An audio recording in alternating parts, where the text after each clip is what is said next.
ਵਾਹਿਗੁਰੂ ਸਾਹਿਬ JIO.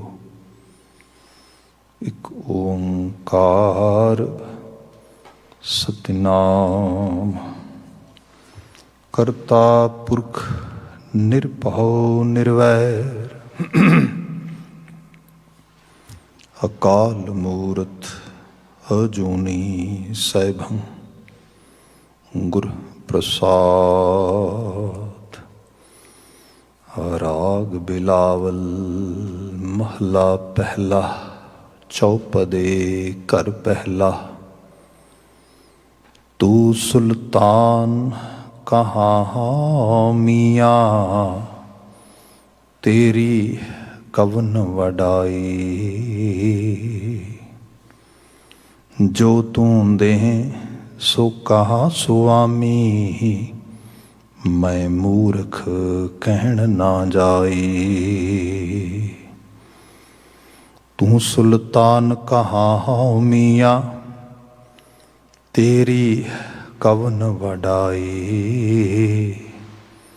ਜੋ ਤੂੰ ਦੇਹ ਸੋ ਕਹਾ ਸੁਆਮੀ ਮੈਂ ਮੂਰਖ ਕਹਿਣ ਨਾ ਜਾਈ। ਤੇਰੇ ਗੁਣ ਗਾਵਾਂ ਦੇਹ ਬੁਝਾਈ ਜੈਸੇ ਸੱਚ ਮੈਂ ਰਹੂੰ ਰਜ਼ਾਈ। ਰਹਾ ਜੋ ਕਿਛ ਹੋਆ ਸਭ ਕਿਛ ਤੁਝ ਤੇ ਤੇਰੀ ਸਭ ਯਸ਼ਨਾਈ। ਤੇਰਾ ਅੰਤ ਨਾ ਜਾਣਾ ਮੇਰੇ ਸਾਹਿਬ ਮੈਂ ਅੰਧੁਲੇ ਕਿਆ ਚਤੁਰਾਈ। ਕਿਆ ਹਉ ਕਥੀ ਕਥੇ ਕਥ ਦੇਖਾਂ ਮੈਂ ਅਕਥ ਨਾ ਕਥ ਨਾ ਜਾਈ। ਜੋ ਤੁਧ ਭਾਵੈ ਸੋਈ ਆਖਾਂ ਤਿਲ ਤੇਰੀ ਵਡਿਆਈ। ਏਤੇ ਕੂਕਰ ਹਉ ਬੇਗਾਨਾ ਭੌਂਕਾ ਇਸ ਤਨ ਤਾਈ। ਭਗਤਹੀਣ ਨਾਨਕ ਜੇ ਹੋਏਗਾ ਤਾਂ ਖਸਮੈ ਨਾਉ ਨਾ ਜਾਈ। ਏਤੇ ਕੂਕਰ ਹਉ ਬੇਗਾਨਾ ਭੌਂਕਾ ਇਸ ਤਨ ਤਾਈ। ਭਗਤਹੀਣ ਨਾਨਕ ਜੇ ਹੋਏਗਾ ਤਾਂ ਖਸਮੈ ਨਾਉ ਨਾ ਜਾਈ।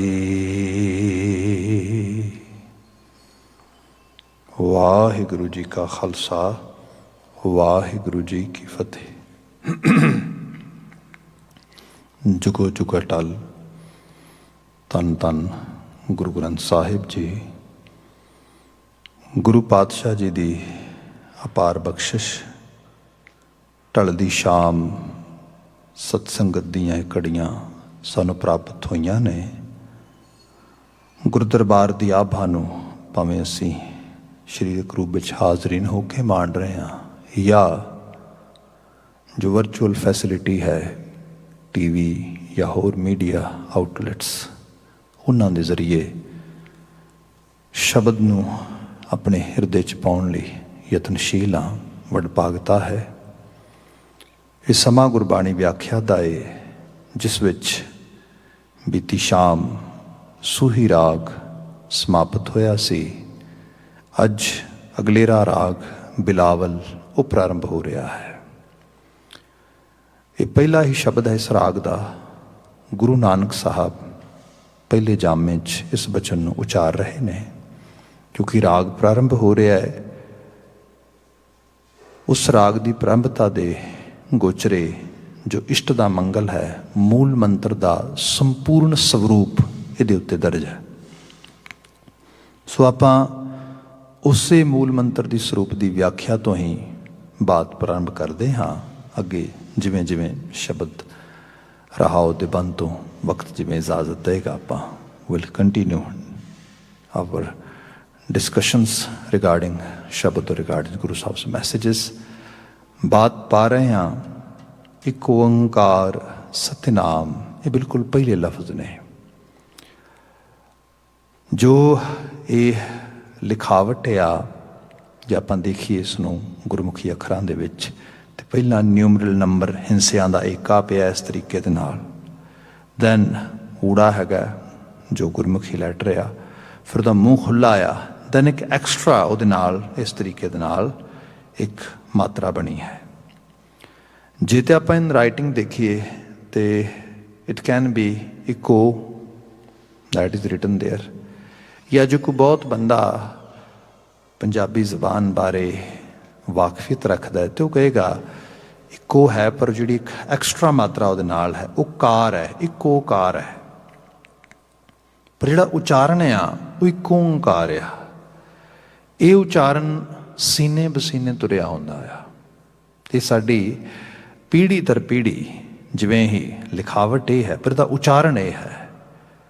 ਇਹਦੇ ਬਾਬਤ ਬਹੁਤ ਸਾਰੀ ਚਰਚਾ ਹੁੰਦੀ ਵੀ ਰਹੀ, ਖਾਸ ਕਰਕੇ ਗੁਰੂ ਗੋਬਿੰਦ ਸਿੰਘ ਸਾਹਿਬ ਜੀ ਦੇ ਸਮੇਂ ਤੱਕ ਤੇ ਡੈਫੀਨੇਟਲੀ ਗੁਰੂਸ਼ਿਪ ਉਸ ਰੂਪ ਵਿੱਚ, ਸ਼ਖਸੀ ਰੂਪ ਵਿੱਚ ਮੌਜੂਦ ਸੀ। ਫਿਰ ਗ੍ਰੰਥ ਤੇ ਪੰਥ ਦੀ ਤਾਬੇਦਾਰੀ ਵਿੱਚ ਆ ਗਏ। ਉਸ ਤੋਂ ਬਾਅਦ ਸਾਡਾ ਦੌਰ ਚੱਲਿਆ ਜਦੋਂ ਸਰਵਾਈਵਲ ਦਾ ਇਸ਼ੂ ਬਣ ਗਿਆ, ਬਿਲਕੁਲ ਹੀ ਮਤਲਬ ਹਕੂਮਤ ਨੇ ਸਿੱਖ ਦਾ ਮਤਲਬ ਬਾਗੀ, ਸਿੱਖ ਦਾ ਮਤਲਬ ਉਸ ਨੂੰ ਮੁਜਰਮ ਦੇ ਰੂਪ ਵਿੱਚ ਗਰਦਾਨਿਆ, ਕਿਉਂਕਿ ਸਿੱਖ ਹੋਣਾ ਹੀ ਬੜਾ ਵੱਡਾ ਮੁਜਰਮਾਨਾ ਇੱਕ ਕਰਮ ਹੈ ਭਾਵ, ਕਿਉਂਕਿ ਉਹ ਸੱਚ 'ਤੇ ਖੜਾ ਆ, ਉਹ ਹਕੀਕਤ ਨੂੰ ਮੰਨਦਾ ਆ, ਉਹ ਗੁਰਮਤਿ ਗਾੜੀ ਰਾਹ ਦਾ ਧਾਰਨੀ ਆ। ਸੋ ਕਤਲੋ ਗਾਰਤ ਸ਼ੁਰੂ ਹੋਈ ਸਿੱਖਾਂ ਦੀ।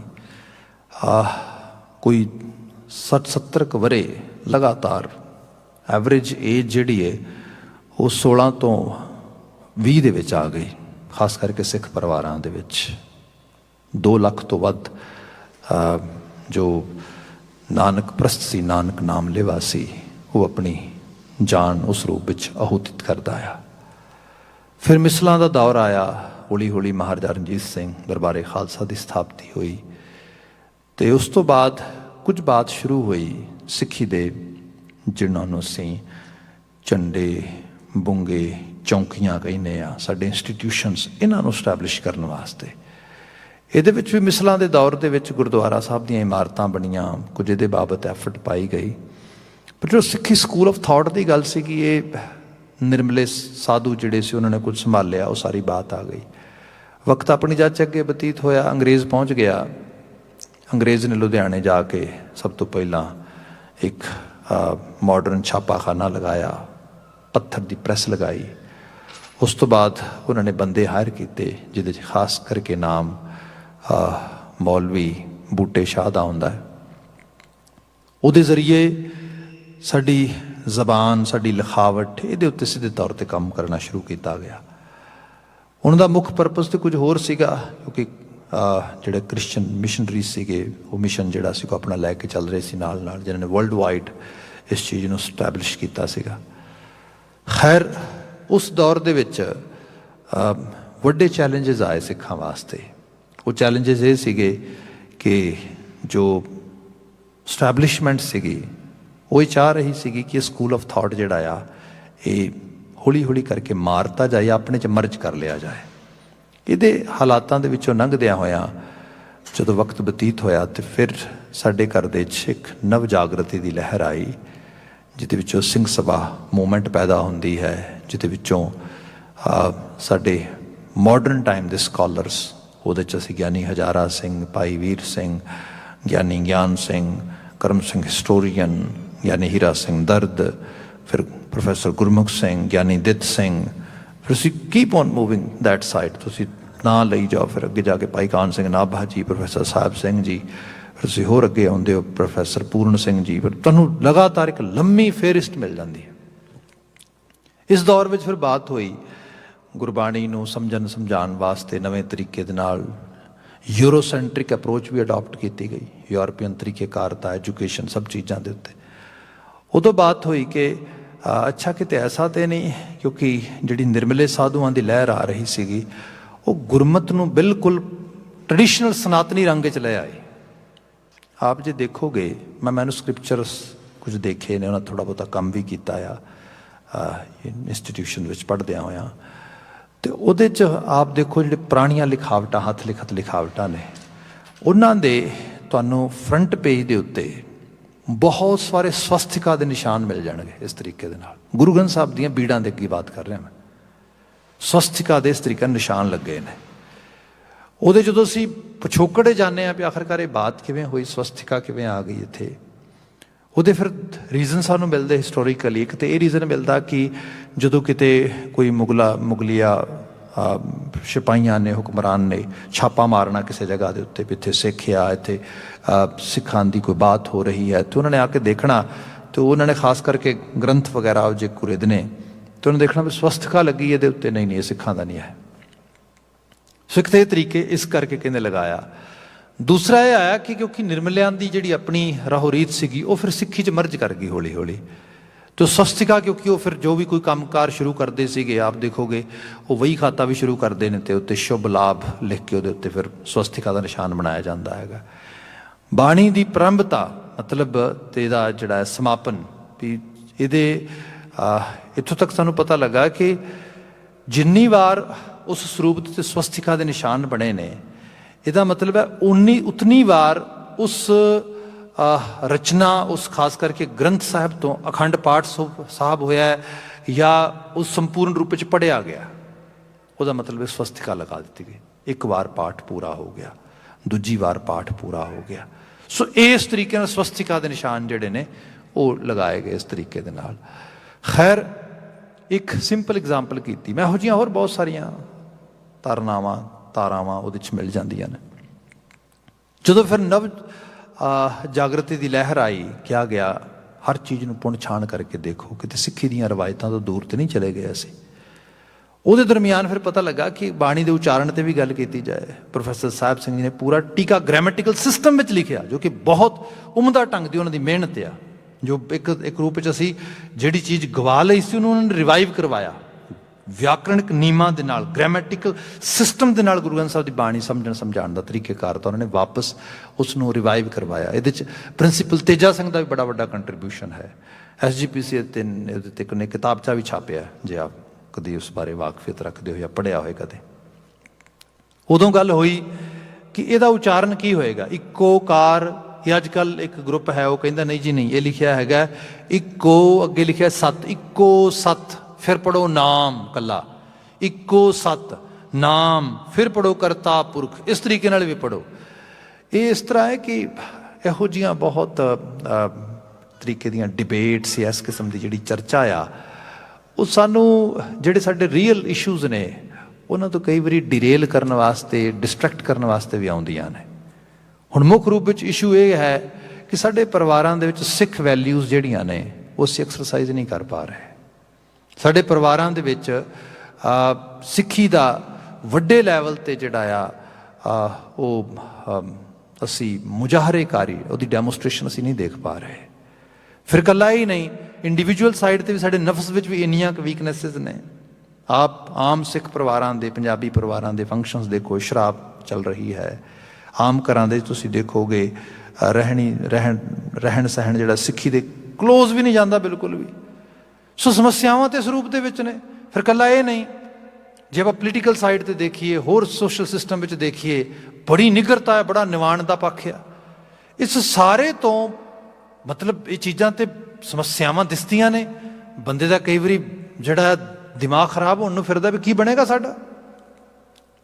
ਫਿਰ ਉਹਦੇ 'ਚ ਹੈ ਵੀ ਕੁਛ ਨਾ ਕਿਤੇ ਰੁਝੇਵਾਂ 'ਤੇ ਰੱਖਣਾ ਹੈ ਨਾ, ਫਿਰ ਇਹੋ ਜਿਹੇ ਛੋਟੇ ਛੋਟੇ ਇਸ਼ੂਜ਼ ਲੱਭ ਲਏ ਜਾਂਦੇ ਨੇ। ਇਹਦਾ ਉਚਾਰਨ ਐਵੇਂ ਕਰ ਲਓ, ਇਹਦਾ ਉਚਾਰਨ ਆ ਹੈ, ਇਸ ਕਿਸਮ ਇਹਨਾਂ ਚੀਜ਼ਾਂ ਦੇ 'ਚ ਮਤਲਬ ਫਸਾ ਕੇ ਲੋਕ ਚਲੇ ਜਾਂਦੇ ਨੇ। ਪਰ ਇਹ ਨਹੀਂ ਕਿ ਚੀਜ਼ ਜ਼ਰੂਰੀ ਨਹੀਂ, ਜ਼ਰੂਰੀ ਹੈ, ਪਰ ਇਹ ਜ਼ਰੂਰੀ ਇਸ ਰੂਪ ਦੇ ਵਿੱਚ ਹੈ ਕਿ ਟ੍ਰੈਡੀਸ਼ਨਲ ਵੇ ਨਾਲ ਉਸ ਚੀਜ਼ ਨੂੰ ਸਹੀ ਤਰੀਕੇ ਨਾਲ ਪੜ੍ਹਾ ਕੇ ਸਮਝ ਲਿਆ ਜਾਏ ਇੱਕ ਵਾਰੀ, ਬਸ ਦੈਟਸ ਇਜ਼ ਐਨਫ। ਜੇ ਹੁਣ ਭਾਈ ਕਾਹਨ ਸਿੰਘ ਸਰੀਖੀਆਂ ਰੂਹਾਂ, ਪ੍ਰੋਫੈਸਰ ਸਾਹਿਬ ਸਿੰਘ ਸਰੀਖੀਆਂ ਰੂਹਾਂ, ਭਾਈ ਵੀਰ ਸਿੰਘ ਗਿਆਨੀ ਹਜ਼ਾਰਾ ਸਿੰਘ, ਗਿਆਨੀ ਹੀਰਾ ਸਿੰਘ, ਇਹੋ ਜਿਹੀਆਂ ਸਰੀਖੀਆਂ ਰੂਹਾਂ ਇੱਕ ਓਂਕਾਰ ਪੜ੍ਹ ਰਹੀਆਂ ਨੇ, ਤੇ ਕਮਾਲ ਹੋ ਗਈ। ਮੈਂ ਕਿੱਡਾ ਕੁ ਵੱਡਾ ਸਕਾਲਰ ਆ ਗਿਆ ਇੱਥੇ, ਜਿਹੜਾ ਮੈਂ ਕਹਿੰਦਾ ਇੱਕੋ ਸੱਤ, ਬਸ ਇਹੀ ਚੀਜ਼ ਹੈ, ਜਾਂ ਕੁਝ ਹੋਰ ਕਿਸਮ ਦੇ ਨਾਲ। ਮਤਲਬ ਐਕਚੁਅਲ ਲੈਵਲ 'ਤੇ ਸਿਰਫ ਇੱਕ ਉਸ ਤਰੀਕੇ ਨਾਲ ਕੰਮ ਤੇ ਬਹੁਤ ਕਰਨ ਵਾਲੇ ਨੇ। ਜੇ ਆਪਾਂ ਪੰਜਾਬੀ ਤਰਬੀਅਤ ਦੇ ਵਿੱਚ, ਸਿੱਖੀ ਸਕੂਲ ਆਫ ਥਾਟ ਦੇ ਵਿੱਚ ਇੱਕ ਬੁਨਿਆਦੀ ਇਨਸਾਈਕਲੋਪੀਡੀਆ ਦੀ ਗੱਲ ਕਰੀਏ, ਤੇ ਮੈਂ ਸਮਝਦਾ ਜੋ ਕੰਮ ਮਹਾਨ ਕੋਸ਼ ਨੇ ਕੀਤਾ ਆ, ਗੁਰਮਤਿ ਰਤਨਾਗਰ ਤੇ ਉਹਨਾਂ ਰਚਨਾਵਾਂ ਨੇ, ਹੋਰ ਕੁਛ ਵੀ ਨਹੀਂ ਉਹਦੇ ਮੁਕਾਬਲੇ ਅਜੇ ਤੱਕ। ਸਾਡੇ ਕੋਲ ਯੂਨੀਵਰਸਿਟੀਜ਼ ਬਣ ਗਈਆਂ, ਉਹਨਾਂ ਨੇ ਕੋਸ਼ ਬਣਾਉਣ ਦੀ ਐਫਰਟ ਵੀ ਪਾਈ, ਪਰ ਉਸ ਲੈਵਲ 'ਤੇ ਨਹੀਂ ਆ ਸਕੇ ਜਿਸ ਲੈਵਲ 'ਤੇ ਉਹ ਸਟੈਂਡਰਡ ਦਾ ਕੰਮ ਕਰ ਗਏ। ਅਸੀਂ ਬਚਨ ਪੜ੍ਹਦੇ ਹਾਂ ਮਹਾਰਾਜ ਦੀ ਬਾਣੀ 'ਚ, ਆਪ ਨੰਦੇ ਚੂਰੂ ਬਰ ਪਾਣੀ ਤਿੰਨ ਨਿੰਦਾਂ ਜੇ ਗੰਗਾ ਆ ਨਹੀਂ। ਆਪ ਕਿਸੇ ਨੂੰ ਚੂੜੂ ਭਰ ਕੇ ਪਾਣੀ ਵੀ ਨਹੀਂ ਦੇਣਾ, ਤੇ ਜਦੋਂ ਖਿਲਾਫ ਬੋਲਣ ਲੱਗਣਾ ਤਾਂ ਉਹਨਾਂ ਦੇ ਖਿਲਾਫ ਬੋਲਣ ਲੱਗ ਜਾਣਾ ਜਿਨ੍ਹਾਂ ਨੇ ਗੰਗਾ ਵਗਾਤੀ ਧਰਤੀ ਦੇ ਉੱਤੇ। ਮਤਲਬ ਬੰਦਾ ਆਪਣੀ ਹੋਂਦ ਵੀ ਵੇਖ ਲੇ ਵੀ ਮੈਂ ਕਿੰਨਾ ਕੁ ਵੱਡਾ, ਮੇਰੀਆਂ ਲੱਤਾਂ 'ਚ ਤਾਬ ਕਿੰਨੀ ਕੁ ਹੈਗੀ ਹੈ। ਖੈਰ ਉਸ ਵਕਤ ਵੀ ਚਰਚਾ ਹੋਈ ਕਿ ਇਹਦਾ ਉਚਾਰਨ ਕੀ ਹੋਏਗਾ, ਤੇ ਉਦੋਂ ਕਹਿੰਦੇ ਨੇ ਕਿ ਬਕਾਇਦਾ ਤੌਰ 'ਤੇ ਉਹਨਾਂ ਲੋਕਾਂ ਤੱਕ ਰਸਾਈ ਕੀਤੀ ਗਈ ਜਿਨ੍ਹਾਂ ਦੇ ਕੋਲ ਗੁਰੂ ਮਹਾਰਾਜ ਦੇ ਸਮੇਂ ਦੀ ਸਿੱਖੀ ਦਾ ਬੀਜ ਪਿਆ ਸੀਗਾ। ਜਿਵੇਂ ਬਹੁਤ ਸਾਰੇ ਸਿੱਖ ਅਫਗਾਨਿਸਤਾਨ, ਤੁਖਾਰਾ, ਬੁਖਾਰਾ, ਈਰਾਨ ਦੇ ਬਾਰਡਰ ਦੇ ਨਾਲ ਇੱਧਰ ਰਹਿੰਦੇ ਸੀਗੇ, ਉਹਨਾਂ ਤੱਕ ਪਹੁੰਚ ਕੀਤੀ ਗਈ। ਉਹਨਾਂ ਦਾ ਜਾ ਕੇ ਪਾਠ ਸੁਣਿਆ ਗਿਆ। ਜਦੋਂ ਪਾਠ ਸੁਣਿਆ ਤੇ ਉਹ ਕੀ ਉਚਾਰਦੇ ਨੇ, ਇੱਕ ਓਂਕਾਰ ਉਚਾਰਦੇ ਨੇ। ਰੀਸੈਂਟਲੀ ਕੁਝ ਇਹੋ ਜਿਹੇ ਲੋਕ ਪ੍ਰਾਪਤ ਹੋਏ ਜਿਵੇਂ ਕਰਾਹ ਗੋਲਾ ਬਿਹਾਰ ਦੇ ਵਿੱਚ ਜਗ੍ਹਾ ਮਿਲੀ, ਜਾਂ ਹੋਰ ਇਹੋ ਜਿਹੀਆਂ ਜਗ੍ਹਾ ਜਿੱਥੇ ਉਹਨਾਂ ਨੇ ਬਹੁਤ, ਜਿਨ੍ਹਾਂ ਦਾ ਰਹਿਣ ਸਹਿਣ ਸਿੱਖਾਂ ਵਰਗਾ ਲੱਗਦਾ ਪਰ ਕਾਫੀ ਦੂਰ ਵੀ ਚਲੇ ਗਏ ਨੇ। ਪਰ ਜਦੋਂ ਉਹਨਾਂ ਦੇ ਕੋਲ ਜਾ ਕੇ ਦੇਖਿਆ ਪੁਰਾਣੀਆਂ ਪੋਥੀਆਂ ਨੇ, ਪੜ੍ਹਦੇ ਵੀ ਨੇ, ਜਦੋਂ ਪਾਠ ਸੁਣਿਆ ਇੱਕ ਓਂਕਾਰ ਪੜ੍ਹ ਰਹੇ ਨੇ, ਅੱਜ ਵੀ ਪਤਾ ਲੱਗਾ ਇਹਦਾ ਉਚਾਰਨ ਇਹੀ ਹੈ। ਸੋ ਇਹਦਾ ਉਚਾਰਨ ਇੱਕ ਓਂਕਾਰ ਬਣਦਾ ਹੈ। ਜਦੋਂ ਇਸ ਨੂੰ ਅਸੀਂ ਅਰਥ ਰੂਪ ਵਿੱਚ ਲੈ ਕੇ ਆਉਂਦੇ ਹਾਂ, ਜਿਹੜਾ ਹਿੰਸਿਆਂ ਦਾ ਨਿਊਮਰਲ ਨੰਬਰ ਦਾ ਏਕਾ ਪਿਆ ਹੈਗਾ, ਇਹਦੀ ਟਰਾਂਸਲੇਸ਼ਨ ਬਣਦੀ ਹੈ ਵਹਿਦ ਇੱਕ, ਜਿਹਨੂੰ ਅਸੀਂ ਅੰਗਰੇਜ਼ੀ ਜੇ ਪਲੇਨ ਇੰਗਲਿਸ਼ ਵਿੱਚ ਅਸੀਂ ਟਰਾਂਸਲੇਟ ਕਰੀਏ ਤਾਂ that is only and only one, ਸਿਰਫ ਅਤੇ ਸਿਰਫ ਇੱਕ। ਰੱਬ 2 4 5 10 50 15 20 100 ਨਹੀਂ ਹੈ, ਰੱਬ ਇੱਕ ਹੀ ਹੈ। ਜੇ ਆਪਾਂ ਜਨਮ ਸਾਖੀਆਂ 'ਚ ਪੜ੍ਹਦੇ ਹਾਂ ਤਾਂ ਇੱਕ ਜਗ੍ਹਾ ਜ਼ਿਕਰ ਵੇਰਵਾ ਮਿਲਦਾ ਹੈ ਕਿ ਗੁਰੂ ਨਾਨਕ ਸਾਹਿਬ ਨੂੰ ਮਹਾਰਾਜ ਦੇ ਸਾਹਮਣੇ ਇੱਕ ਸੂਫੀ ਫਕੀਰ ਨੇ ਬਹੁਤ ਸਾਰੇ ਸਵਾਲ ਕੀਤੇ ਸੀਗੇ, ਤੇ ਇੱਕ ਸਵਾਲ ਇਹ ਵੀ ਸੀਗਾ, ਕਹਿੰਦਾ ਕਿ ਬਾਬਾ ਨਾਨਕ, ਮੈਂ ਸੁਣਿਆ ਤੂੰ ਹਰ ਸਵਾਲ ਦਾ ਜਵਾਬ ਦੇ ਸਕਣਾ ਹੈ, ਮੇਰਾ ਇੱਕ ਸਵਾਲ ਹੈ। ਬਾਬਾ ਜੀ ਕਹਿੰਦੇ ਫਕੀਰ ਜੀ ਦੱਸੋ। ਕਹਿਣ ਲੱਗਾ ਸਵਾਲ ਇਹ ਹੈ, ਕੋਈ ਇਹੋ ਜਿਹਾ ਕੰਮ ਹੈ ਜਿਹੜਾ ਖੁਦਾ ਨਹੀਂ ਕਰ ਸਕਦਾ, ਰੱਬ ਨਹੀਂ ਕਰ ਸਕਦਾ, ਅੱਲਾ ਦੀ ਜ਼ਾਤ ਨਹੀਂ ਕਰ ਸਕਦੀ। ਜਦੋਂ ਇਸ ਫਕੀਰ ਨੇ ਸਵਾਲ ਕੀਤਾ, ਜਿੰਨੀ ਉੱਥੇ ਸੰਗਤੀ ਰੂਪ ਦੇ ਵਿੱਚ ਮਹਿਫਲ ਬੈਠੀ ਸੀ, ਉੱਥੇ ਜਿਹੜੇ ਲੋਕ ਬੈਠੇ ਸੀ ਸਾਰੀ ਇਸ ਉਹਨਾਂ ਦੀ ਗੈਦਰਿੰਗ ਨੂੰ ਇੰਜੋਏ ਕਰ ਰਹੇ ਸੀਗੇ, ਉਹਨਾਂ 'ਚੋਂ ਬਹੁਤੇ ਹੱਸ ਪਏ। ਫਕੀਰ ਜੀ ਇਹ ਕਿਹੜਾ ਸਵਾਲ ਹੈ, ਇਹੋ ਜਿਹਾ ਕੋਈ ਕੰਮ ਹੋਏਗਾ ਧਰਤੀ 'ਤੇ ਜਿਹੜਾ ਅੱਲਾ ਨਹੀਂ ਕਰ ਸਕਦਾ, ਖੁਦਾ ਨਹੀਂ ਕਰ ਸਕਦਾ, ਰੱਬ ਨਹੀਂ ਕਰ ਸਕਦਾ? ਰੱਬ ਤਾਂ ਸਭ ਕੁਝ ਕਰ ਸਕਦਾ। ਫਕੀਰ ਫਿਰ ਵਿੱਚ ਹੀ ਸਾਰਿਆਂ ਨੂੰ ਰੋਕਦਿਆਂ ਹੋਇਆ ਕਹਿਣ ਲੱਗਾ, ਕਹਿੰਦਾ ਗੱਲ ਇਹ ਹੈ, ਮੈਂ ਸਵਾਲ ਤੁਹਾਨੂੰ ਤਾਂ ਪੁੱਛਿਆ ਨਹੀਂ, ਤੁਸੀਂ ਜਵਾਬ ਦੇ ਰਹੇ ਹੋ। ਜਿਹਨੂੰ ਪੁੱਛਿਆ ਆ ਉਹ ਚੁੱਪ ਹੈ। ਮੇਰਾ ਸਵਾਲ ਗੁਰੂ ਨਾਨਕ ਸਾਹਿਬ ਨੂੰ ਹੈ, ਨਾਨਕ ਸਾਹਿਬ ਮੈਨੂੰ ਦੱਸੋ ਕੋਈ ਇਹੋ ਜਿਹਾ ਕੰਮ ਵੀ ਹੈ ਜਿਹੜਾ ਖੁਦਾ ਨਹੀਂ ਕਰ ਸਕਦਾ? ਬਾਬਾ ਨਾਨਕ ਜੀ ਬਿਲਕੁਲ ਚੁੱਪ ਕਰਕੇ ਆਰਾਮ ਨਾਲ ਬੈਠੇ ਸੀਗੇ। ਬਾਬਾ ਜੀ ਨੇ ਸਵਾਲ ਜੋ ਦੂਜੀ ਵਾਰੀ ਫਕੀਰ ਨੇ ਕਿਹਾ, ਬਾਬਾ ਜੀ ਕਹਿੰਦੇ ਹਾਂ ਫਕੀਰ ਜੀ ਤੁਹਾਡੀ ਗੱਲ ਬਿਲਕੁਲ ਠੀਕ ਹੈ, ਤੁਹਾਡੇ ਸਵਾਲ ਦਾ ਜਵਾਬ ਇਹ ਹੈ, ਇੱਕ ਕੰਮ ਐਸਾ ਹੈ ਜਿਹੜਾ ਖੁਦਾ ਵੀ ਨਹੀਂ ਕਰ ਸਕਦਾ। ਸਾਰੇ ਹੈਰਾਨ ਹੋ ਗਏ, ਹੱਦ ਹੋ ਗਈ। ਕੋਈ ਇਹੋ ਜਿਹਾ ਕੰਮ ਵੀ ਜਿਹੜਾ ਰੱਬ ਨਹੀਂ ਕਰ ਸਕਦਾ, ਖੁਦਾ ਨਹੀਂ ਕਰ ਸਕਦਾ? ਕਹਿੰਦੇ ਹਾਂ ਇੱਕ ਕੰਮ ਹੈ ਜਿਹੜਾ ਖੁਦਾ ਵੀ ਨਹੀਂ ਕਰ ਸਕਦਾ, ਰੱਬ ਵੀ ਨਹੀਂ ਕਰ ਸਕਦਾ। ਉਹ ਕਹਿੰਦੇ ਉਹ ਕਿਹੜਾ ਕੰਮ ਆ? ਤੇ ਬਾਬਾ ਨਾਨਕ ਜੀ ਕਹਿੰਦੇ ਫਕੀਰ ਜੀ ਉਹ ਕੰਮ ਇਹ ਹੈ, ਰੱਬ ਵੀ ਦੂਜਾ ਰੱਬ ਨਹੀਂ ਬਣਾ ਸਕਦਾ, ਰੱਬ ਇੱਕ ਹੀ ਹੈ। ਇਹ ਚੀਜ਼ ਚੇਤੇ ਰੱਖਿਆ ਜੇ, ਜੋ ਅਕਾਲ ਪੁਰਖ ਵਾਹਿਗੁਰੂ ਹੈ ਉਹਦੀ ਹੋਂਦ ਦੇ ਸਾਹਮਣੇ ਸਭ ਚੀਜ਼ ਉਹਦੀ ਹੋਂਦ 'ਚ ਮਰਜ ਕਰਦੀ ਹੈ ਜਾ ਕੇ, ਉਹ ਵਾਹਿਦ ਇੱਕ ਹੈ।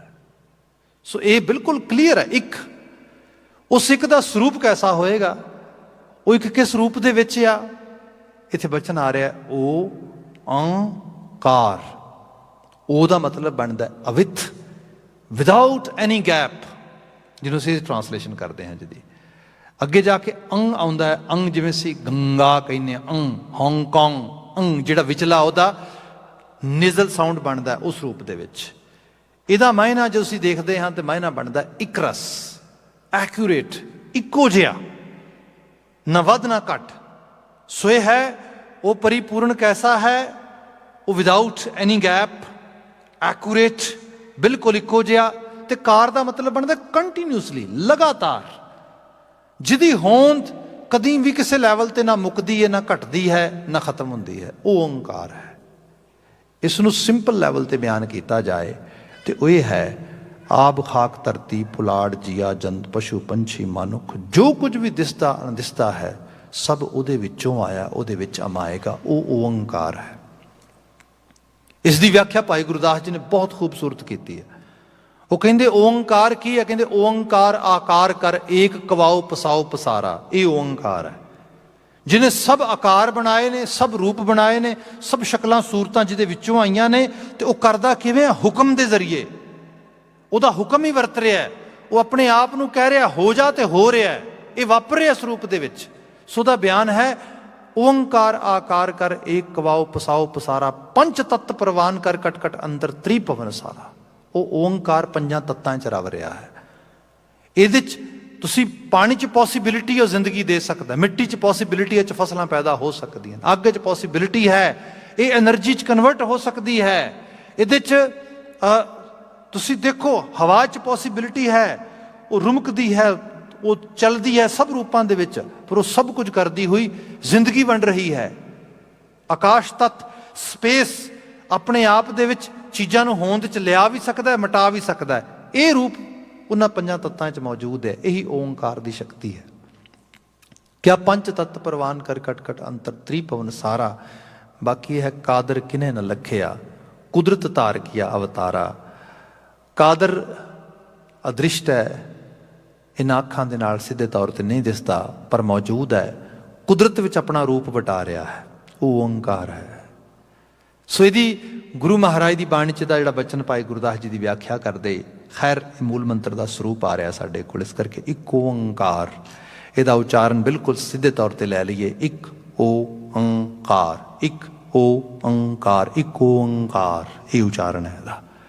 ਇਸ ਤੋਂ ਬਾਅਦ ਇੱਕ ਓੰਕਾਰ ਦਾ ਜਿਹੜਾ ਫਸਟ ਐਡਜੈਕਟਿਵ ਆ ਰਿਹਾ, ਲਕਬ, ਵਿਸ਼ੇਸ਼ਣ, ਉਹ ਹੈਗਾ ਸਤਿਨਾਮ। ਸੱਸਾ ਤੱਤਾ ਤੱਤੇ ਨੂੰ ਸਿਹਾਰੀ ਪਈ ਹੈ, ਨੰਨਾ ਨੰਨੇ ਨੂੰ ਕੰਨਾ, ਮੰਮਾ ਮੰਮੇ ਨੂੰ ਔਂਕੜ ਪਈ ਹੈ। ਇੱਕ ਇੱਕ ਮਾਤਰਾ ਜਿਹੜਾ ਹੈ ਉਹਦੇ ਮਾਇਨੇ ਬਣਦੇ ਨੇ ਇਹਦੇ ਨਾਲ। ਸਤ ਦਾ ਮਤਲਬ ਕੀ ਹੁੰਦਾ ਆ? ਸਤ ਦਾ ਮਤਲਬ ਹੈ ਹੋਂਦ ਵਾਲਾ, ਰੀਅਲ। ਜਿਵੇਂ ਸਾਈਮਨ ਫਰਾਇਡ ਇਹ ਕਹਿੰਦਾ ਆ ਕਿ ਮਨੁੱਖੀ ਸਮਾਜ ਦੇ ਵਿੱਚ ਲੰਬੇ ਸਮੇਂ ਤੋਂ ਮਨੁੱਖਾਂ ਦੀ ਇਹ ਸੋਚ ਬਣ ਗਈ ਕਿ ਜਿਹੜੀ ਚੀਜ਼ ਦੇ ਬਾਰੇ ਉਹਨਾਂ ਨੂੰ ਕੋਈ ਪਤਾ ਨਹੀਂ ਲੱਗਦਾ ਵੀ ਇਹ ਕਿਵੇਂ ਵਾਪਰ ਗਈ, ਕਿਵੇਂ ਹੋ ਗਈ, ਉਹਦੇ ਬਾਰੇ ਫਿਰ ਉਹ ਇੱਕ ਜਵਾਬ ਲੈ ਲਿਆ ਉਹਨਾਂ ਨੇ, ਇਹ ਰੱਬ ਨੇ ਕੀਤਾ। ਜਿਹੜੀ ਚੀਜ਼ ਬਾਰੇ ਉਹਨਾਂ ਨੂੰ ਕੋਈ ਸਵਾਲ ਪੁੱਛੋ ਤੇ ਜਵਾਬ ਨਹੀਂ ਆਉਂਦਾ, ਤੇ ਉਹਦੇ ਬਾਬਤ ਇਹ ਕਹਿੰਦੇ ਰੱਬ ਜਾਣਦਾ ਆ। ਸੋ ਇਟਸ ਏ ਜਿਹੜਾ ਮਨੁੱਖਤਾ ਨੂੰ ਇੱਕ ਤਰ੍ਹਾਂ ਦੇ ਨਾਲ ਸਾਈਕੋਸਿਸ ਡਿਸਆਰਡਰ ਹੋ ਗਿਆ ਆ। ਇਹ ਸਾਈਕੋਸਿਸ ਹਿਪਨੋਸਿਸ ਹੁੰਦੇ ਨੇ ਇਹਨਾਂ ਨੂੰ। ਇਹ ਲੋਕ ਇਸ ਕਿਸਮ ਨਾਲ ਸੋਚਦੇ ਰੱਬ ਰੱਬ ਰੱਬ। ਰੱਬ ਰਿਐਲਿਟੀ 'ਚ ਨਹੀਂ ਹੈਗਾ, ਇਹ ਮਨੁੱਖ ਦਾ ਬਣਾਇਆ ਹੋਇਆ ਆ।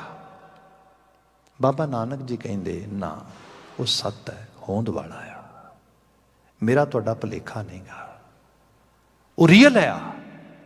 ਇਹ ਉਹਦੀ ਹਸਤੀ ਆਪਣੇ ਆਪ ਤੋਂ ਆਪ ਹੈ। ਤੇ ਸ਼ਬਦ ਵੀ ਇੱਥੇ ਬਿਆਨ ਕਰੇਗਾ, ਜਿਹੜਾ ਬਿਲਾਵਲ ਦਾ ਸ਼ਬਦ ਹੈ। ਨਾਮ ਦਾ ਮਤਲਬ ਹੁੰਦਾ ਹੈ, ਸਤ ਦਾ ਮਤਲਬ ਰੀਅਲ, ਨਾਮ ਦਾ ਮਤਲਬ ਐਗਜ਼ਿਸਟ ਕਰਨ ਵਾਲਾ, ਐਗਜ਼ਿਸਟੈਂਸ, ਹੋਂਦ। ਇਸ ਨੂੰ ਅਸੀਂ ਆਮ ਭਾਸ਼ਾ 'ਚ ਵੀ ਕਈ ਵਾਰੀ ਯੂਜ਼ ਕਰਦੇ ਹਾਂ। ਜਿਵੇਂ ਸਪੋਜ਼ ਕਰੋ ਤੁਸੀਂ, ਤੁਹਾਡੇ ਪਰਿਵਾਰ ਦਾ ਕੋਈ ਮੈਂਬਰ ਇੰਡੀਆ ਵਿਜ਼ਿਟ ਕਰਨ ਲਈ ਜਾਏ, ਬੈਕ ਹੋਮ, ਉੱਥੇ ਕੁਝ ਚਾਚੇ ਤਾਇਆਂ ਨੂੰ ਮਿਲੇ, ਕੁਝ ਪਿੰਡ ਦੇ ਲੋਕਾਂ ਨੂੰ ਮਿਲੇ, ਤੋ ਵਾਪਸ ਆਵੇ ਤੇ ਉਸ ਨੂੰ ਤੁਸੀਂ ਆ ਕੇ ਜਦੋਂ ਗੱਲਾਂ ਬਾਤਾਂ ਕਰੋ, ਪੁੱਛੋ ਹੋਰ ਤਾਏ ਦਾ ਕੀ ਹਾਲ ਸੀਗਾ, ਚਾਚੇ ਦਾ ਕੀ ਹਾਲ ਸੀ, ਫਲਾਣਾ ਕਿਵੇਂ ਸੀਗਾ। ਤੇ ਫਿਰ ਉੱਥੇ ਪੁੱਛਿਆ ਜਾਏ, ਓਕੇ ਵਰ ਦੇ ਆਸਕਿੰਗ ਅਬਾਊਟ ਮੀ ਟੂ, ਜਿਵੇਂ ਮੈਂ ਪੁੱਛ ਰਿਹਾ ਉਹਨਾਂ ਬਾਰੇ, ਉਹ ਮੇਰੇ ਬਾਰੇ ਪੁੱਛ ਰਹੇ ਸਨ, ਉਹਦਾ ਕੀ ਹਾਲ ਹੈ, ਉਹ ਕੌਣ, ਉਹ ਕਿਵੇਂ ਹੈ। ਤੇ ਜਿਹੜਾ ਬੰਦਾ ਉੱਥੋਂ ਜਾ ਕੇ ਆਇਆ, ਉਹ ਕਹੇ ਤੈਨੂੰ ਸੱਚੀ ਦੱਸਾਂ, ਤੇਰਾ ਤੇ ਕਿਸੇ ਨੇ ਨਾਮ ਹੀ ਨਹੀਂ ਲਿਆ ਉੱਥੇ। ਮੀਨ ਤੂੰ ਤੇ ਉਹਨਾਂ ਵਾਸਤੇ ਐਗਜ਼ਿਸਟ ਹੀ ਨਹੀਂ ਕਰਦਾ, ਤੇਰੀ ਤੇ ਹੋਂਦ ਹੀ ਖਤਮ ਹੋ ਗਈ ਹੈ। ਇਹ ਹੈ ਨਾਮ। ਨਾਮ ਇਹਨੂੰ ਕਿਹਾ ਜਾਂਦਾ ਜਦੋਂ ਕਿਸੇ ਦੀ ਐਗਜ਼ਿਸਟੈਂਸ, ਹੋਂਦ ਨੂੰ ਸਵੀਕਾਰਿਆ ਜਾਂਦਾ। ਜਿਹੜੀ ਉਹ ਰੱਬੀ ਹਸਤੀ ਆ, ਉਹ ਰੀਅਲ ਹੈ, ਉਹ ਰੀਅਲ ਉਹਦੀ ਹੋਂਦ ਆ, ਤੇ ਹੋਂਦ ਉਹਦਾ ਅਹਿਸਾਸ ਹੁੰਦਾ ਆ। ਐਸੇ ਅਹਿਸਾਸ ਅਕਸਰ ਬੰਦੇ ਲੋਕਾਂ ਦੇ ਜੀਵਨ ਵਿੱਚ ਕਿਤੇ ਨਾ ਕਿਤੇ ਇਹੋ ਜਿਹੀਆਂ ਚੀਜ਼ਾਂ ਵਾਪਰਦੀਆਂ ਨੇ। ਕੁਝ ਵਰ੍ਹੇ ਪਹਿਲਾਂ ਮੈਂ ਇੱਕ ਜਿਹੜਾ ਹੈਗਾ ਐਸਟਰੋਨੌਟ ਜਿਹੜੇ ਹੁੰਦੇ ਨੇ, ਉਹਦਾ ਇੱਕ ਇੰਟਰਵਿਊ ਸੁਣ ਰਿਹਾ ਸੀਗਾ CBC ਦੇ ਉੱਤੇ। ਤੇ ਉਹ ਗੱਲਾਂ ਕਰ ਰਹੇ ਸੀ ਆਮ ਜਨਰਲ ਕਨਵਰਸੇਸ਼ਨ ਦੇ ਵਿੱਚ। ਉਸ ਸਪੇਸ ਵਿੱਚ ਰਹਿ ਕੇ ਆਇਆ, ਸਪੇਸ ਵਿੱਚ ਉਹਨੇ ਬੜੇ ਚੈਲੰਜਸ ਦੇਖੇ। ਅਤੇ ਬਾਏ ਚਾਂਸ ਉਹਦੇ ਗੱਲ ਇਹ ਹੋਈ ਕਿ ਡਿਊਰਿੰਗ ਉਹਦੇ ਆਪਰੇਸ਼ਨ ਦੇ ਟਾਈਮ ਦੇ ਵਿੱਚ ਕੋਈ ਵੱਡਾ ਬਲੰਡਰ ਹੋ ਗਿਆ, ਮਿਸਟੇਕ ਹੋ ਗਈ ਉਹਦੇ ਕੋਲੋਂ। ਅਤੇ ਮਿਸਟੇਕ ਦੇ ਵਿੱਚ ਹੋਇਆ ਇਹ ਕਿ ਜਿਹੜੀ ਉਹਦੀ ਆਕਸੀਜਨ ਦੀ ਸਪਲਾਈ ਸੀਗੀ ਉਹਦੇ ਹੈਲਮਟ ਦੇ ਵਿੱਚ ਜਾ ਰਹੀ, ਉਹ ਸਪਲਾਈ ਬੰਦ ਹੋ ਗਈ, ਸ਼ਟ ਆਫ ਹੋ ਗਈ। ਉਹ ਜਿਵੇਂ ਹੀ ਆਫ ਹੋ ਗਈ, ਅਤੇ ਆਫ ਉਹਦੇ ਕੋਲ ਆਪ ਹੀ ਹੋ ਗਈ। ਮੁੜ ਕੇ ਇਸ ਤੋਂ ਪਹਿਲਾਂ ਕਿ ਔਨ ਕਰਦਾ ਉਹ ਸਭ ਕੁਝ ਹੁੰਦਾ, ਅਤੇ ਉਹਨੂੰ ਲੱਗਾ ਕਿ ਬਸ ਆਲਮੋਸਟ ਲਾਈਫ ਇਜ਼ ਓਵਰ ਨਾਓ। ਅਤੇ ਉਹ ਉੱਥੇ ਕਹਿੰਦਾ ਕਿ ਤੈਨੂੰ ਹਾਸੇ ਦੀ ਗੱਲ ਦੱਸਾਂ, ਹੋਸਟ ਨੂੰ ਕਹਿੰਦਾ ਵੀ ਮੇਰੀ ਗ੍ਰੈਂਡ ਮਾਂ ਮੈਨੂੰ ਗੋਡ ਬਾਰੇ ਦੱਸਦੀ ਹੁੰਦੀ ਸੀ। ਅਤੇ definitely I was very small kid that time and I always listen her as well as she was telling me. But when I got little older, then I started thinking, no, there is no God, just this is a ridiculous idea, all these things. But that period of time, that moment, when I was choking, I was going near to the last moment, those thoughts were coming in my mind. And I have no clue. It's just actually ਮੇਰੇ ਡਰ ਵਿੱਚੋਂ ਆ ਰਿਹਾ, ਕਿਹਦੇ 'ਚੋਂ ਆ ਰਿਹਾ, but it was there. ਕਹਿੰਦਾ ਆਈ ਐਕਚੁਅਲੀ ਕਨਫੈਸ ਦੈਟ। ਹੁਣ ਆਹ ਜਿਹੜੀ ਚੀਜ਼ ਆ ਐਕਚੁਅਲੀ ਇਹ ਝਲਕਾਰੇ ਹੀ ਨੇ ਅਤੇ ਬੰਦੇ ਨੂੰ ਦਿਸਦੇ ਨੇ। ਇਹ ਬੰਦਾ ਅਹਿਸਾਸ ਕਰੇ ਨਾ ਕਰੇ ਇਸ ਰੂਪ ਦੇ ਵਿੱਚ ਆ। ਹਾਂ, ਉਹਦਾ ਨਾਮ ਵੱਖਰਾ ਰੱਖ ਲਓ, ਉਹਦਾ ਰੂਪ ਵੱਖਰਾ ਰੱਖ ਲਓ ਕੋਈ, ਪਰ ਨਾਮ ਹੋਂਦ ਹੈ ਉਹਦੀ। ਬੰਦਾ ਕਹਿ ਵੀ ਦਿੰਦਾ ਇਹੋ ਜਿਹੀਆਂ ਚੀਜ਼ਾਂ, ਇਹੀ ਮਿਰਾਕਲਸ ਥਿੰਗਸ ਆ which we always witness in this world. ਸੋ ਬਾਬਾ ਜੀ ਨੇ ਬਿਆਨ ਕੀਤਾ ਸਤਨਾਮ ਉਹ ਰੀਅਲ ਆ, ਉਹਦੀ ਐਗਜ਼ਿਸਟੈਂਸ ਵੀ ਰੀਅਲ ਆ, ਹੋਂਦ ਹੈ ਉਹਦੀ। ਤੂੰ ਅਹਿਸਾਸ ਕਰ, ਉਹਦੀ ਮੌਜੂਦਗੀ ਦਾ ਅਹਿਸਾਸ ਹੋਏਗਾ ਤੈਨੂੰ। ਓਂਕਾਰ ਸਤਨਾਮ, ਠੀਕ ਹੈ ਜੀ, ਹੋਏਗਾ, ਅਸਲ ਹੋਏਗਾ। ਬਟ ਮੇਰਾ ਤੇ ਉਹਦਾ ਰਿਸ਼ਤਾ ਕੀ ਹੈ? ਮੈਂ ਕੀ ਸਮਝਾਂ ਵੀ ਉਹਦੇ ਨਾਲ ਮੇਰਾ ਰਿਸ਼ਤਾ ਕੀ ਹੈ? ਬਾਬਾ ਜੀ ਨੇ ਕਿ 2 ਲਫ਼ਜ਼ ਲਿਖੇ ਨੇ, ਕਰਤਾ ਪੁਰਖ। ਮੇਰਾ ਤੇ ਉਸ ਹੋਣ ਦਾ ਰਿਸ਼ਤਾ ਇਹ ਹੈ, ਕਰਤਾ ਉਹ ਕ੍ਰੀਏਟਰ ਹੈ ਮੇਰਾ, ਮੈਨੂੰ ਬਣਾਉਣ ਵਾਲਾ, ਸਾਜਣ ਵਾਲਾ ਆ, ਅਤੇ ਮੈਨੂੰ ਇਕੱਲੇ ਨੂੰ ਸਭ ਕਾਸੇ ਨੂੰ ਸਾਜਣ ਵਾਲਾ ਆ, ਕ੍ਰੀਏਟਰ ਆ। ਉਹ ਕਰਤਾ ਆ, ਉਹਨੇ ਬਣਾਇਆ ਆ ਸਾਨੂੰ, ਅਤੇ ਇਕੱਲਾ ਬਣਾਇਆ ਨਹੀਂ ਗਾ, ਮਤਲਬ ਉਸ ਕਰਤੇ ਦੀ ਇੱਕ ਨੈਕਸਟ ਜਿਹੜੀ ਖਾਸ ਕਰਕੇ ਉਹਦੀ ਖੂਬੀ ਹੈ, ਉਹਦੀ ਜਿਹੜੀ ਕੁਆਲਿਟੀ ਹੈ, ਉਹਦਾ ਵਰਚੂ ਹੈ, ਉਹ ਕੀ ਹੈ? ਪੁਰਖ। ਪੁਰਖ ਦਾ ਜਦੋਂ ਟਰਾਂਸਲੇਸ਼ਨ ਹੁੰਦੀ ਹੈ ਅਤੇ ਕਈ ਵਾਰ ਸਾਡੇ ਭਾਰਤੀ ਖਿੱਤੇ ਦੇ ਕੁਝ ਟੀਕਾਕਾਰ ਜਾਂ ਵਿਆਖਿਆ ਕਰਨ ਵਾਲੇ ਇਸ ਨੂੰ ਪੁਰਸ਼ਾਰਥ ਵਿੱਚ ਲੈ ਜਾਂਦੇ ਨੇ। ਪੁਰਸ਼ਾਰਥ ਮਤਲਬ ਜਿਹੜਾ ਬਹੁਤ ਪੁਰਸ਼ਾਰਥੀ ਹੈ, ਜਿਹੜਾ ਬੜਾ ਐਕਟਿਵਲੀ ਕੰਮ ਕਰਨ ਵਾਲਾ ਆ, ਉਹਦੀ ਬਾਤ ਕੀਤੀ। ਜਾਂ ਪੁਰਖ ਨੂੰ ਇੱਕ ਮੈਸਕੂਲਨ ਜੈਂਡਰ ਦੀ ਟਰਾਂਸਲੇਸ਼ਨ 'ਚ ਲਿਆ ਜਾਂਦਾ ਆ। ਐਕਚੁਅਲੀ ਜਿਹੜਾ ਪੁਰਖ ਲਫ਼ਜ਼ ਆ, ਇਹ ਨਾ ਤਾਂ ਸੰਸਕ੍ਰਿਤ ਬੈਕਗਰਾਊਂਡ 'ਚੋਂ ਆ ਰਿਹਾ, ਨਾ ਬ੍ਰਿਜ ਭਾਸ਼ਾ ਦੇ ਬੈਕਗਰਾਊਂਡ 'ਚੋਂ ਆ ਰਿਹਾ, ਇਹ ਪ੍ਰਾਕ੍ਰਿਤੀ 'ਚੋਂ ਆਉਂਦਾ। ਇਹਦਾ ਰੂਪ ਅਸੀਂ ਪੰਜਾਬੀ 'ਚ ਥੋੜ੍ਹਾ ਜਿਹਾ ਬਦਲਿਆ ਹੋਇਆ ਵੇਖਦੇ ਹਾਂ, ਕਿਉਂਕਿ ਪੰਜਾਬੀ ਮੌਲਿਕ ਰੂਪ ਵਿੱਚ ਪ੍ਰਾਕ੍ਰਿਤ ਦੇ ਨੇੜੇ ਜਾਂਦੀ ਹੈ। ਜਿਹੜੀ ਲੋਕ ਭਾਸ਼ਾ ਸੀਗੀ ਉਹਦੇ ਵਿੱਚੋਂ ਅਸੀਂ ਦੇਖੀਏ ਤਾਂ ਪੁਰਖ ਦਾ ਮਤਲਬ ਬਣਦਾ ਪਰੁੱਚੇ ਹੋਣਾ। ਪਰੁੱਚੇ ਹੋਣਾ ਜਿਵੇਂ ਮਾਲਾ ਦੇ ਮੋਤੀ ਹੁੰਦੇ ਨੇ ਨਾ, ਅਤੇ ਮੋਤੀਆਂ 'ਚ ਧਾਗਾ ਪਰੁੱਚਿਆ ਹੁੰਦਾ, ਇਸ ਤਰੀਕੇ ਦੇ ਨਾਲ ਉਹ ਕਰਤਾਰ ਕਰਨਹਾਰ ਹੈ। ਉਹਨੇ ਬਣਾਇਆ, ਸਾਜਿਆ ਸਾਨੂੰ ਸਾਰਿਆਂ ਨੂੰ, ਅਤੇ ਸਾਜ ਬਣਾ ਕੇ ਕਿਤੇ ਬਾਹਰ ਨਹੀਂ ਗਾ, ਸਾਡੇ ਸਾਰਿਆਂ ਦੇ ਵਿੱਚ ਹੀ ਬੈਠ ਗਿਆ, ਪਰੁੱਚ ਗਿਆ, ਜਿਵੇਂ ਧਾਗਾ ਪਰੁੱਚਿਆ ਹੁੰਦਾ ਮੋਤੀ ਮਾਲਾ ਦੇ ਮੋਤੀਆਂ ਦੇ ਵਿੱਚ। ਇਹਨੂੰ ਅਸੀਂ ਇੰਗਲਿਸ਼ ਵਿੱਚ ਕਹਿੰਦੇ ਹਾਂ ਓਮਨੀ ਪ੍ਰੈਜ਼ੈਂਟ। ਉਹਦੀ ਪ੍ਰੈਜ਼ੈਂਸ ਜਿਹੜੀ ਹੈ ਉਹ ਕਿਤੇ ਇਹ ਨਹੀਂ ਕਿਸੇ 7ਵੇਂ ਅਸਮਾਨ 'ਤੇ ਹੈ ਜਾਂ ਕਿਸੇ ਇੱਕ ਜਗ੍ਹਾ 'ਤੇ, ਦੂਜੀ ਜਗ੍ਹਾ 'ਤੇ, ਨਾ, ਸਭ ਜਗ੍ਹਾ 'ਤੇ ਹੈ। ਓਮਨੀ ਪ੍ਰੈਜ਼ੈਂਟ ਹੈ, ਪੁਰਖ ਆ। ਰਚਨਾਵਾਂ ਬਣਾਇਆ, ਫੁੱਲ ਬਣਾਇਆ, ਫੁੱਲ 'ਚ ਹੀ ਬੈਠ ਗਿਆ, ਬੰਦਾ ਬਣਾਇਆ, ਬੰਦੇ 'ਚ ਹੀ ਬੈਠ ਗਿਆ, ਬਿਰਖ ਬਣਾਇਆ, ਬਿਰਖ 'ਚ ਹੀ, ਸਭ ਜਗ੍ਹਾ 'ਤੇ। ਇਹਨੂੰ ਗੋਡਲੀ ਪਾਰਟੀਕਲ ਐਬਿਲਿਟੀ ਕਿਹਾ ਗਿਆ ਅੱਜ ਦੇ ਸਾਇੰਟਿਸਟ ਦੁਆਰਾ, ਸਟੀਫਨ ਹਾਕਿੰਗਸ। ਉਹ ਕਹਿੰਦਾ ਕੁਝ ਖਾਸ ਕਿਸਮ ਦੀ ਐਬਿਲਿਟੀ ਹਰ ਇੱਕ ਜਿਹੜਾ ਕੁਦਰਤ ਦਾ ਰੂਪ ਆ, ਅੰਸ਼ ਆ, ਉਹ ਕੈਰੀ ਕਰਦਾ ਆ। ਐਕਚੁਅਲੀ ਇਹੀ ਉਸ ਓਂਕਾਰ ਦੀ ਐਬਿਲਿਟੀ ਪੁਰਖ ਹੋ ਕੇ ਰਵ ਰਹੀ ਹੈ। ਇਸ ਨੂੰ ਗੁਰੂ ਮਹਾਰਾਜ ਬਿਆਨ ਕਰਦੇ, ਇੱਕ ਓਂਕਾਰ ਸਤਿਨਾਮ ਕਰਤਾ ਪੁਰਖ। ਠੀਕ ਹੈ ਜੀ, ਅਸੀਂ ਆਸਥਕ ਹੋ ਜਾਈਏ, ਰੱਬ 'ਚ ਵਿਸ਼ਵਾਸ ਕਰੀਏ, ਓਂਕਾਰ ਦਾ ਜਾਪ ਜਪੀਏ। ਬਟ ਇਹਦੇ 'ਚ ਸਾਨੂੰ ਮਿਲੇਗਾ ਕੀ? ਬੰਦੇ 'ਚ ਵੀ ਸਵਾਲ ਆਉਂਦਾ ਹੈ। ਇਹਨੂੰ ਮਹਾਰਾਜ ਨੇ ਰਿਫਲੈਕਟ ਕੀਤਾ। ਮਹਾਰਾਜ ਕਹਿੰਦੇ 'ਚ ਮਿਲੇਗਾ ਹੈ ਨਿਰਭਉ ਨਿਰਵੈਰ, ਕਿਉਂਕਿ ਉਹਦੇ ਗੁਣਾਂ ਦੇ ਵਿੱਚ ਨਿਰਭੈਤਾ ਆ, ਉਹਦੇ ਗੁਣਾਂ ਦੇ ਵਿੱਚ ਨਿਰਵੈਰਤਾ ਆ। ਇਹਦੀ ਵਿਆਖਿਆ ਦਾਨਸ਼ਮੰਦ ਕਹਿੰਦੇ ਨੇ ਭੈ ਡਰ ਜਿਹਨੂੰ ਕਹਿੰਦੇ ਅਸੀਂ, ਫੀਅਰ ਫੈਕਟਰ।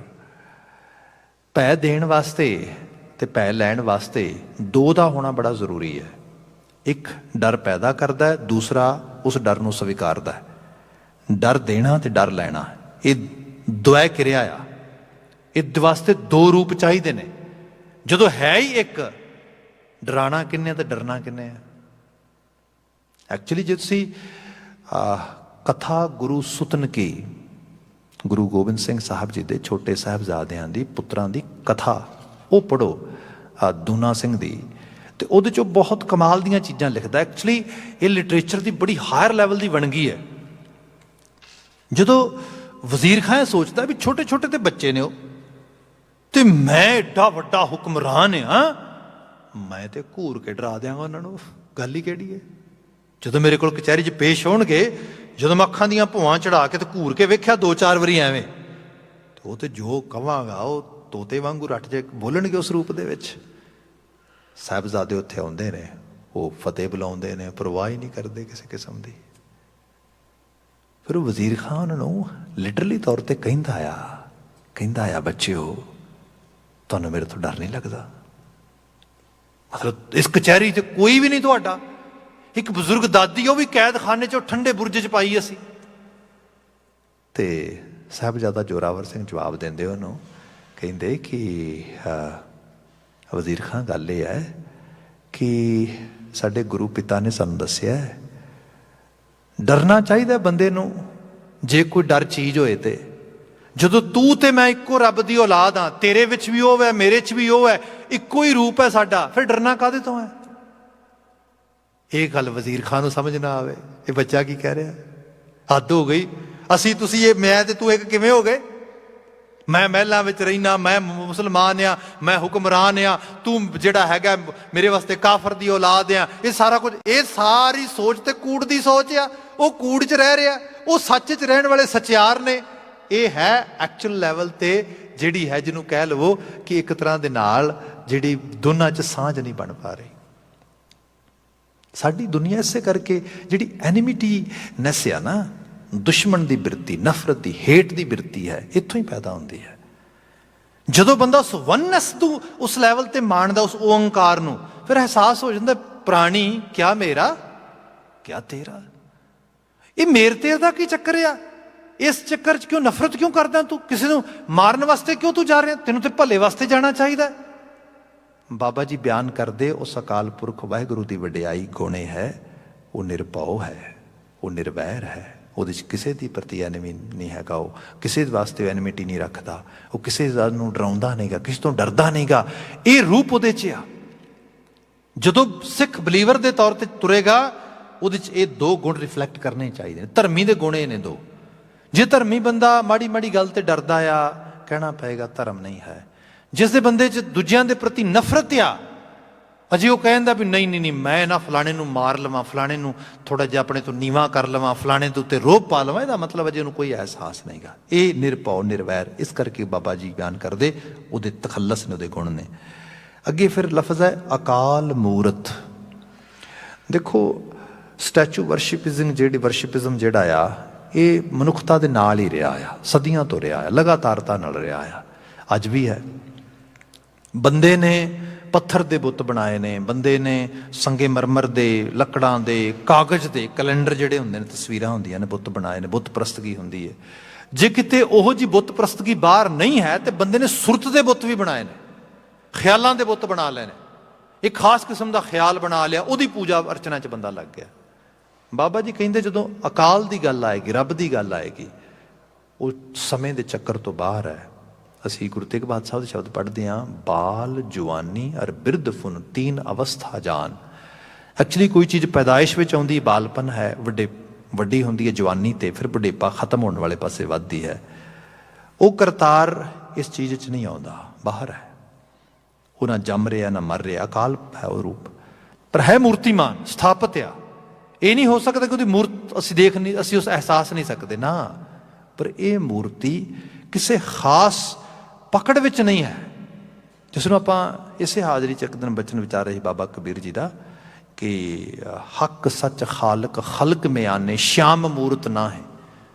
ਕਿਸੇ ਸ਼ਿਆਮ ਦੀ ਮੂਰਤੀ 'ਚ ਨਹੀਂ ਗਾ, ਉਹ ਕਿਸੇ ਖਾਸ ਅਵਤਾਰ ਦੀ ਮੂਰਤੀ ਬਣਾ ਕੇ ਪੂਜੇਗਾ, ਉਹਦੇ ਵਿੱਚ ਨਹੀਂ ਗਾ। ਹੱਕ ਸੱਚ ਖਾਲਕ ਖਲਕ ਮਿਆਨੇ, ਉਹ ਖਲਕਤ ਦੇ ਮਿਆਨ ਵਿੱਚ ਬੈਠਾ ਖਾਲਕ ਆ। ਇਸ ਕਰਕੇ ਸਾਡਾ ਥਾਟ ਬਿਲਕੁਲ ਕਲੀਅਰ ਹੈ ਕਿ ਖਾਲਿਕ ਖਲਕ ਮੈਂ ਖਲਕ ਵਸੈ ਰਬ ਮਾਹੀ, ਮੰਦਾ ਕਿਸ ਨੂੰ ਆਖੀਐ ਜੋ ਤਿਸ ਬਿਨ ਕੋਏ ਨਾਹੀ। ਖਾਲਿਕ ਖਲਕ ਮੈਂ ਖਲਕ ਵਸੈ ਰਬ ਮਾਹੀ, ਖਾਲਕ ਤੇ ਖਲਕਤ ਇੱਕ ਰੂਪ ਹੀ ਹੈ, ਇੱਕੋ ਸਿੱਕੇ ਦੇ ਦੋ ਪਹਿਲੂ ਨੇ। ਜਦੋਂ ਦੀ ਮੂਰਤੀ ਨੂੰ ਦੇਖਣਾ ਹੈ, ਉਹਦੀਆਂ ਹੀ ਮੂਰਤਾਂ ਨੇ ਸਾਰੀਆਂ। ਤੇ ਇਸ ਨੂੰ ਲਿਟਰਲੀ ਤੌਰ ਤੇ ਗੁਰੂ ਨਾਨਕ ਸਾਹਿਬ ਨੇ ਬਿਆਨ ਕੀਤਾ, ਸਹਿਸ ਤਵ ਨੈਨ ਨਨ ਨੈਨ ਹੈ ਤੋਹੇ ਕੋ, ਸਹਿਸ ਮੂਰਤ ਨੰਨਾ ਏਕ ਤੋਹੀ। ਸਹਿਸ ਪਦ ਬਿਮਲ ਨਨ ਏਕ ਪਦ, ਗੰਧ ਬਿਨ ਸਹਿਸ ਤਵ ਗੰਧ ਇਵ ਚਲਤ ਮੋਹੀ।